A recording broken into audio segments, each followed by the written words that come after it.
wabarakatuh. Perkenalkan, nama saya Aulia Adini Putri dari Program Studi Sarjana Sains Data Universitas Telkom Surabaya dengan NIM 1206230020. Hari ini saya akan mempresentasikan tentang tugas akhir atau tata tulis ilmiah yang sudah ditugaskan oleh Bapak Zidan selaku dosen pengampu saya dengan judul Sistem Rekomendasi Film Kontekstual berbasis analisis aktivitas harian menggunakan data mobile computing sensor. Sebelum kita masuk ke detail teknis, mari kita pikirkan pengalaman sehari-hari kita. Pernahkah kita merasa bahwa aplikasi streaming film seperti Netflix atau Disney Plus itu ngasih rekomendasi yang kurang tepat dengan suasana hati kita saat itu? Misalnya, sistem merekomendasikan film action yang penuh dengan aksi dan juga adrenalin, padahal kita tuh lagi lelah, ingin nonton sesuatu yang lebih santai, atau mungkin kita tuh baru saja melakukan workout yang intens, yang merasa bugar, namun sistem tuh masih merekomendasikan drama yang melankolis. Nah, itu permasalahan utama yang akan saya bahas dalam penelitian ini. Sistem rekomendasi film sendiri itu masih mengandalkan pendekatan tradisional yang hanya melihat riwayat tontonan pengguna di masa lalu tanpa mempertimbangkan kondisi psikologis dan juga aktivitas harian pengguna saat ini. Selanjutnya, saya izin mengenalkan, materi apa saja yang akan saya bahas, yaitu ada latar belakang, rumusan masalah, tujuan penelitian, manfaat penelitian, kajian pustaka, metodologi penelitian, evaluasi sistem, algoritma, serta kesimpulan dan juga penutup. Kita akan masuk ke latar belakang penelitian. Pada di sini, sudah ada perkembangan layanan streaming film telah merevolusi cara kita mengonsumsi konten hiburan. Platform seperti Netflix, Amazon Prime, dan juga Disney Plus memiliki jutaan pengguna di seluruh dunia yang mengakses katalog film yang sangat besar setiap hari. Namun, dengan terlalu banyak pilihan yang tersedia, pengguna sering mengalami decision fatigue atau kebingungan dalam memilih film apa yang ingin ditonton. Sistem rekomendasi menjadi komponen kritis dalam platform streaming untuk membantu pengguna menemukan konten yang relevan. Namun, keterbatasan utama dari sistem rekomendasi konvensional itu bahwa mereka hanya bergantung pada riwayat tontonan pengguna sebelumnya. Dengan kata lain, jika kita pernah menonton film action berkali-kali, sistem akan terus merekomendasikan film action kepada kita. Selanjutnya ada metode rekomendasi tradisional dapat dibagi menjadi 3 kategori utama. Yang pertama ada content-based filtering. Nah, metode ini tuh merekomendasikan film berdasarkan kesamaan dengan film yang telah ditonton pengguna sebelumnya. Misalnya, jika kita menyukai film Inception, kemudian science fiction, sistem itu akan merekomendasikan film science fiction lainnya. Kelemahan metode ini tuh adalah tidak mempertimbangkan perubahan preferensi pengguna dari waktu ke waktu. Kemudian ada collaborative filtering. Nah, di sini metode ini tuh merekomendasikan film berdasarkan pola rating dari pengguna lain yang memiliki preferensi mirip. Misalnya jika pengguna A dan pengguna B memberikan rating tinggi pada film yang sama, dan pengguna A menyukai film X, maka sistem akan merekomendasikan film X berdasarkan pengguna ke B. Kelemahan utamanya adalah masalah cold start untuk pengguna baru yang belum memiliki riwayat tontonan yang cukup. Kemudian yang ketiga ada hybrid system. Di sini tuh pendekatan itu cukup membingungkan karena dia tuh menggabungkan content based dan juga collaborative filtering untuk mengatasi keterbatasan masing-masing metode. Namun, bahkan pendekatan hybrid itu masih kurang responsif terhadap perubahan konteks pengguna yang dinamis. Semua metode tradisional itu memiliki kesamaan. Mereka tidak mempertimbangkan konteks real time dari pengguna. Mereka tidak memperhatikan apakah pengguna itu sedang lelah atau penuh energi, di mana lokasi pengguna atau jam berapa pengguna ingin menonton film. Kemudian ada peluang dari teknologi mobil computing nih. Perkembangan teknologi smartphone dan juga sensor yang terintegrasi di dalamnya membuka peluang baru. Setiap smartphone modern memiliki berbagai sensor yang dapat mengumpulkan data tentang aktivitas pengguna secara terus-menerus, yaitu ada accelerometer mengukur jumlah langkah yang diambil pengguna, ada GPS yang melacak lokasi pengguna, sleep tracking yang melakukan analisis pola aktivitas atau integrasi dengan perangkat, wearable kita dapat memperkirakan durasi tidur pengguna, detak jantung, dan juga sensor kesehatan lainnya menyediakan informasi tentang tingkat stres dan juga aktivitas fisik. Data-data tersebut itu dapat dikumpulin secara pasif tanpa mengganggu pengguna dan jika dianalisis dengan baik menggunakan algoritma machine learning dan dapat memberikan wawasan mendalam tentang kondisi psikologis pengguna. Kemudian kita akan lanjut di rumusan masalah ya. Di rumusan masalah ini tuh ada berdasarkan latar belakang yang telah dijelaskan, penelitian ini tuh difokuskan pada 4 pertanyaan penelitian utama. Bagaimana merancang dan menerapkan sistem yang memberikan memberikan saran film dengan memanfaatkan informasi aktivitas harian dari sensor ponsel, seperti jumlah langkah, lama tidur, lokasi, untuk secara otomatis menghasilkan rekomendasi film yang sesuai. Kemudian bagaimana memprediksi suasana atau mood harian pengguna melalui data dari sensor dan menghubungannya dengan genre film. Yang ketiga, ada bagaimana sistem dapat beroperasi meskipun menghadapi kondisi minim atau tidak sensor agar rekomendasi film tetap tepat dan juga dapat dipercaya. Kemudian yang keempat adalah sejauh mana pendekatan berbasis sensor yang peka terhadap konteks ini dapat meningkatkan personalisasi relevansi kepuasan pengguna dibandingkan dengan metode yang konvensional. Kemudian tujuan penelitian kita sendiri yaitu mengembangkan sistem rekomendasi film berbasis mobile computing yang konteks aware dengan mengintegrasikan data sensor aktivitas harian pengguna sebagai input utama dalam proses rekomendasi. Yang kedua adalah menerapkan dan mengevaluasi model pembelajaran mesin untuk memetakan data aktivitas harian menjadi prediksi kondisi psikologis atau mood dan juga merekomendasikan genre film yang sesuai secara otomatis.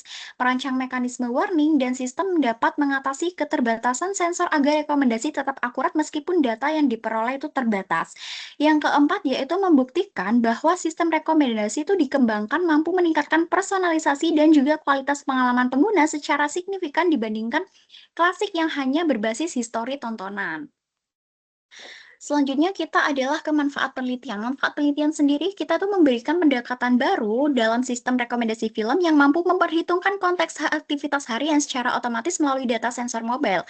Yang kedua, menyediakan solusi untuk mengurangi permasalahan cold start dan bias popularitas pada metode rekomendasi tradisional. Manfaat yang ketiga adalah memberikan model prediksi mood yang dapat diadaptasikan di berbagai layanan hiburan berbasis personalisasi. Yang keempat, yaitu menjadi referensi bagi penelitian selanjutnya mengenai integrasi machine learning dengan mobil computing dalam pengembangan sistem rekomendasi yang cerdas. Selanjutnya adalah kita masuk ke kajian pustaka.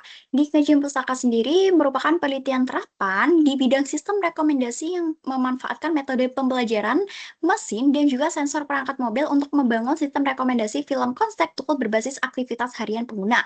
Pendekatan ini yang digunakan adalah kuantitatif dengan metode eksperimen dan juga karena penelitian itu berfokus pada pengolahan data numerik dari sensor dan juga histori interaksi pengguna. Kemudian mengevaluasi kinerja model, rekomendasi menggunakan matriks kuantitatif seperti rekomendasi seperti precision recall dan juga F1 score. Luaran utama penelitian sendiri adalah prototipe sistem rekomendasi film konteks aware yang dapat diuji cobakan kepada pengguna akhir. Kemudian, yang pertama di kajian pustaka akan ada konsep dan juga klasifikasi sistem rekomendasi. Nah, di sini itu sistem rekomendasinya berperan penting dalam personalisasi konten dengan pendekatan utama, content-based collaborative filtering, dan juga hybrid. Namun, sistem klasik kurang mampu menyesuaikan rekomendasi terhadap perubahan konteks pengguna secara real-time. Yang kedua adalah context-aware recommend system, yang dimana ini tuh adalah memperluas sistem tradisional dengan memanfaatkan konteks seperti waktu, lokasi, aktivitas fisik, dan juga kondisi psikologis pengguna melalui sensor mobile. Seperti itu ya. Kemudian di sini tuh mengintegrasikan data sensor aktivitas harian pengguna sebagai input utama dalam proses rekomendasi. Berarti kami akan membangun prototipe sistem yang dapat diimplementasikan kepada perangkat mobil atau web yang dapat menerima data dari berbagai sensor, memproses data tersebut, menghasilkan rekomendasi yang relevan. Selanjutnya adalah ada pemodelan prediksi mood menggunakan sensor mobile. Di sini data sensor seperti langkah, pola tidur, dan juga detak jantung dapat digunakan untuk memprediksi mood pengguna menggunakan machine learning dan deep learning yang terbukti meningkatkan relevansi rekomendasi film. Selanjutnya ada dataset baseline dan juga evaluasi sistem. Nah, di sini datasetnya itu seperti study live digunakan untuk memodelkan konteks dan juga mood. Jadi evaluasi itu dilakukan menggunakan matrix precision seperti recall dan juga F1 score dengan baseline sistem rekomendasi konvensional sebagai pembanding. Selanjutnya ada dinamika tren terkini sistem rekomendasi film konseptual. Dengan ini tuh tren terbaru tuh akan menekankan pengguna data multimodal, deep learning, dan juga hybrid system untuk mengatasi masalah cold start, data sparse, dan juga serta menjaga privasi pengguna dalam sistem rekomendasi yang kontekstual. Selanjutnya ada model matematis dan juga rekomendasi film berbasis konteks dan juga prediksi mood. Nah, di sini sistem rekomendasinya tuh dimodelkan sebagai fungsi pengguna item dan juga konteks, yang dimana mood itu akan diprediksi dari sensor mobile digunakan sebagai variabel konteks untuk meningkatkan akurasi rekomendasi secara real time.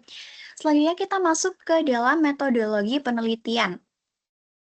Dalam metodologi penelitian ini adalah merupakan terapan dengan pendekatan kuantitatif dan juga metode eksperimen untuk membangun sistem rekomendasi film konteks aware berbasis aktivitas harian pengguna, sistem memanfaatkan data sensor perangkat mobil, dan juga metode pembelajaran mesin untuk memprediksi kondisi pembelajaran mesin untuk psikologis pengguna, serta mengevaluasi kinerja rekomendasi menggunakan metrik yang sudah saya jelaskan tadi, dan juga luaran utama penelitiannya adalah berupa prototipe. Nah, penelitian ini itu ada applied research-nya yang menggunakan metode kuantitatif dengan pendekatan eksperimental yang sudah saya jelaskan tadi ya. Dengan alur penelitian yang dimana ada studi literatur, kemudian ada analisis kebutuhan sistem, perancangan sistem dan model, ada pengumpulan dan juga pengolahan data, implementasi model machine learning dan sistem, pengujian evaluasi, dan juga penyusunan laporan. Pada arsitektur sistemnya sendiri, kami usulkan mempunyai pada sistemnya sendiri mempunyai 3 komponen utama. Yang pertama ada data collection module. Nah, modul ini tuh bertanggung jawab untuk mengumpulkan data dari berbagai sensor perangkat mobil pengguna, jadi dapat dikumpulin dengan step count. Jadi dia tuh ada jumlah langkah yang diambil oleh pengguna dalam sehari, diperoleh dari accelerometer smartphone atau smartwatch. Kemudian ada sleep duration. Dan di sini tuh durasi tidur pengguna itu dapat diperoleh dari sleep tracking application atau wearable device. Kemudian ada GPS location yang dimana lokasi geografis pengguna sepanjang hari memberikan informasi tentang mobilitas pengguna. Ada heart rate, detak jantung pengguna jika tersedia dari wearable device. Kemudian ada other activity metric, yaitu waktu screen on atau off aplikasi yang digunakan dan sebagainya. Jadi data itu tuh bakal dikumpulin secara pasif tanpa mengganggu pengguna semua. Data disimpan secara aman dan local first untuk menjaga privasi. Selanjutnya adalah mood prediction. Di sini itu komponennya adalah jantung dari sistem. Jadi di sini itu ada data pre-processing, yaitu pembersihan data untuk menghapus nilai-nilai yang tidak valid atau outlier. Kemudian penanganan missing value menggunakan teknik interpolasi atau forward fill dengan normalisasi data agar semua fitur itu berada dalam skala yang sama. Ada fitur extraction, yaitu dari data mentah kami ekstrak fitur-fitur yang meaningful seperti daily sleep count, kemudian sleep content, sleep duration, sleep quality indicator, location entropy atau sedentary time, dan juga pair activity time, seperti itu. Kemudian yang selanjutnya adalah model training. Nah, kami tuh melatih 3 jenis model machine learning menggunakan dataset student life dan juga Emoware. Nah, yang pertama ada random forest. Di sini tuh ensemble method yang robust terhadap overfitting, cocok untuk data dengan yang banyak fitur.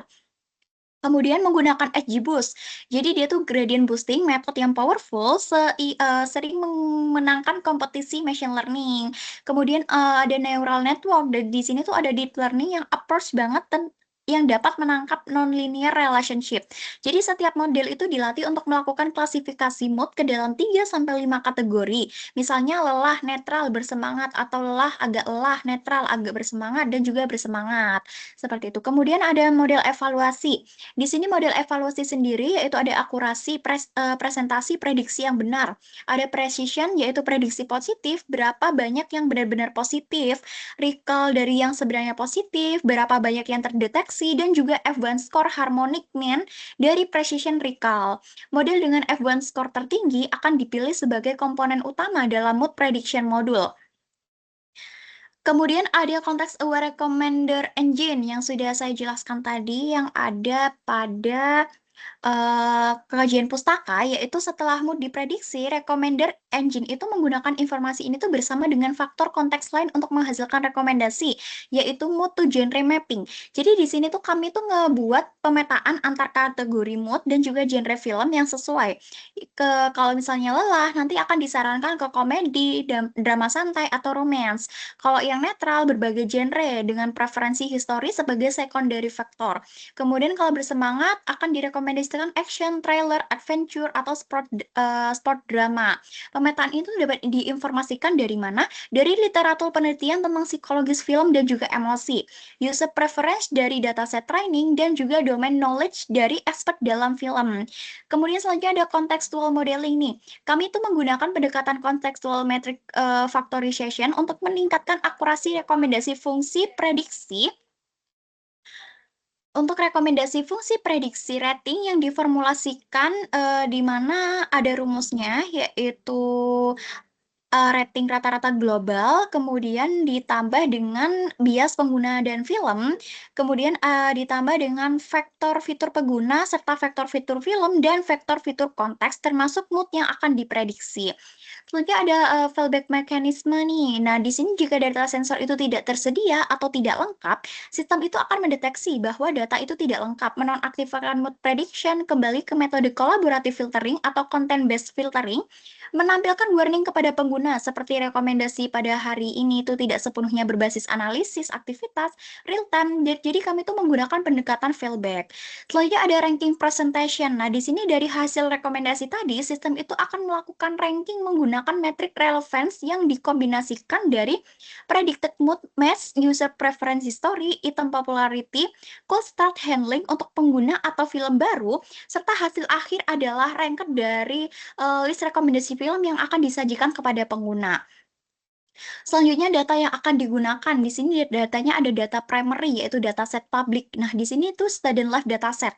Jadi dia itu dikumpulkan dari mahasiswa Dartmouth College mencakup data sensor seperti lokasi, aktivitas, komunikasi dari 48 pengguna selama 10 minggu. Kemudian dilengkapi dengan survei data tentang stres, mood, kesehatan yang sangat relevan untuk pemodelan berbasis sensor. Ada Emaware dataset yaitu dataset emotion recognition yaitu menggunakan wearable device yang mencakup HR, temperatur, dan juga sensor lain yang dapat mengindikasi emosi, memiliki ground truth emotion label, dan selanjutnya ada data tambahan, yaitu dataset film publik seperti Movie Lens untuk mendapatkan genre dan juga rating. Data Google Play Store untuk review atau rating aplikasi streaming film, dan juga data custom untuk dikumpulkan dari pengguna uji coba jika perlu. Selanjutnya ada algoritma dan juga teknik implementasi. Di sini ada algoritma mood prediction, yaitu prosedur mood prediction dengan sensor data. Raw sensor datanya itu ada tip, sleep, dan juga location. Kemudian outputnya udah ada mode kategori, yaitu tired, neutral, atau energized. Selanjutnya adalah context aware recommendation, yaitu algoritmanya di sini dia inputnya tuh berupa user profile, prediction mode, dan juga temporal atau spatial context. Kemudian outputnya ada ranked list atau film rekomendasi. Itu untuk outputnya. Baik, selanjutnya kita akan masuk ke dalam evaluasi dan juga metrik keberhasilan. Nah, pada evaluasi ini, mood ini tuh memprediksi mood yang akan dievaluasi sebagai metrik yang dimana akurasinya targetnya minimal di 75%. Precisionnya dengan target minimal di 70% untuk setiap kelas mood. Kemudian recall-nya sendiri itu di target minimal 70% untuk setiap kelas mood dan juga F1 score dengan target minimal 72%. Jadi kami di sini tuh membandingkan ketiga model seperti random forest, XGBoost, dan juga neural network dan memilih yang terbaik berdasarkan F1 score. Untuk evaluasi sistem rekomendasinya sendiri dari precisionnya dari rekomendasi teratas berupa banyak yang relevan dengan target 60%. Mean Average Precision atau MAP mengukur kualitas ranking target dengan 0,55. Dengan normalis diskon kumulatif gain, itu juga mempertimbangkan posisi item yang relevan dalam ranking target 0,60. Selanjutnya adalah comparative evaluation. Jadi sistem ini tuh akan dibandingkan dengan dua baseline. Baseline yang pertama itu yang collaborative filtering dengan metode tradisional yang hanya menggunakan riwayat rating pengguna mempresentasikan state of the art classic. Kemudian yang baseline kedua itu ada non-contextual NeoMF. Di sini neural collaborative filtering tanpa konteks, kemudian mempresentasikan state of the art neural approach dengan tanpa konteks. Dengan peningkatan matriks dari kedua baseline akan membuktikan tentang efektivitas pendekatan konteks aware kami. Selanjutnya adalah evaluasi fallback mekanis. Nah, di sini tuh kami akan mensimulasikan skenario ketidaklengkapan data sensor, misalnya 30%, 50%, 70% dengan data missing, dan mengukur apakah fallback mekanisme itu terdeteksi dan juga diaktifkan dengan benar, apakah quality degradation-nya itu dapat diterima, apakah warning ditampilkan kepada pengguna dengan benar, seperti itu ya. Kemudian di user study-nya, jika dimungkinkan kami akan melakukan user study dengan 10-20 pengguna untuk mengukur subjektif yang relevan, seberapa relevan rekomendasi ini tuh dengan mood kita saat itu. Satisfaction, yaitu seberapa puas kita dengan rekomendasi. Kemudian usability-nya, seberapa mudah sistem ini tuh digunakan, dan privacy concern, yaitu seberapa khawatir kita tentang penggunaan data sensor. Selanjutnya saya akan menjelaskan tentang tantangan dan juga teknis. Nah, meskipun tidak ada di PPT, tapi saya akan tetap menjelaskan untuk tantangan teknis dalam penelitian ini. Yang pertama, tantangan pertama itu ada data privacy dan juga data security. Di sini tuh mengumpulkan data lokasi, aktivitas pengguna raises privacy concern dengan apa? Dengan dia tuh processing di device bukan di server. Kemudian anonymous data untuk research, transparent privacy policy, user content yang informat seperti itu. Kemudian ada data imbalance. Dan data imbalance ini tuh dalam dataset study live dan juga Emoware, distribusi mood class itu mungkin tidak balance. Kemungkinan di 80%, neutralnya di 15%, tirednya di 5%, dan juga energesnya ada di beberapa sekian persen. Yang ketiga adalah sensor reliability. Nah, di sini sensor smartphone tidak selalu akurat. Misalnya step count itu dapat off by 10-20%. Kemudian tantangan penelitiannya yaitu limit dataset. Nah, dataset study life itu hanya memiliki 48 pengguna, mungkin tidak cukup representatif. Kemudian generalization-nya, model trainnya itu pada study life itu mungkin tidak tergeneralize dengan ke population lain, seperti itu. Kemudian ada integration dengan exciting platform. Jadi sulit untuk integrate mood prediction model dengan exciting streaming platform. Lainnya adalah algoritma. Nah, di sini flowchart-nya itu algoritma yang menggambarkan alur kerja sistem rekomendasi film konteks aware berbasis prediksi mood pengguna. Jadi prosesnya itu dimulai dengan input berupa data sensor aktivitas harian, kemudian dia akan melalui tahap pemrosesan untuk pembersihan, imputasi, dan juga normalisasi, dan juga evaluasi metrik. Kemudian dilanjutkan dengan ekstraksi fitur seperti jumlah langkah, durasi tidur, dan juga lokasi. Jadi fitur-fitur tersebut itu dapat digunakan oleh model pembelajaran mesin untuk memprediksi kondisi psikologis atau mood pengguna. Jadi jika data sensornya tidak tersedia atau tidak mencukupi, sistem itu akan mengaktifkan mekanisme fallback dengan menghasilkan rekomendasi menggunakan klasik berbasis histori pengguna serta menampilkan peringatan. Rekomendasinya tidak sepenuhnya berbasis konteks terkini. Sebaliknya, jika moodnya berhasil, itu akan dilakukan sistem menggunakan pendekatan recommender untuk menghasilkan daftar rekomendasi film dan juga kondisi pengguna. Proses diakhiri dengan menampilkan hasil rekomendasi dan juga output sistem. Dengan adanya penelitian ini, saya simpulkan mengusulkan sistem rekomendasi film konteks aware itu memanfaatkan data aktivitas harian pengguna dari sensor perangkat mobile. Untuk apa? Untuk memprediksi kondisi psikologis dan juga menghasilkan rekomendasi film yang lebih relevan. Integrasi pembelajaran mesinnya sendiri dalam pemodelan mood itu memungkinkan sistem beradaptasi terhadap perubahan kontes pengguna secara real time, sehingga mengatasi keterbatasan sistem rekomendasi konvensional yang hanya bergantung pada histori tontonan. Selain itu, penerapan mekanisme warning suggestion-nya dan juga feedback recommendation itu membantu menjaga kualitas rekomendasi, meskipun data sensornya itu terbatas. Jadi melalui pendekatan konteks aware, penelitian ini tuh diharapkan dapat memberikan kontribusi terhadap pengembangan sistem rekomendasi film yang lebih adaptif, personal, dan juga responsif terhadap psikologis pengguna ke depannya. Jadi sistem ini tuh masih dapat dikembangkan dengan integrasi sensor yang lebih beragam, peningkatan akurasinya model prediksi mood, serta pengujian pada penggunanya itu lebih luas guna meningkatkan keandalan dan juga penerapan sistem dalam lingkungan yang nyata. Selanjutnya, terima kasih ya atas perhatiannya.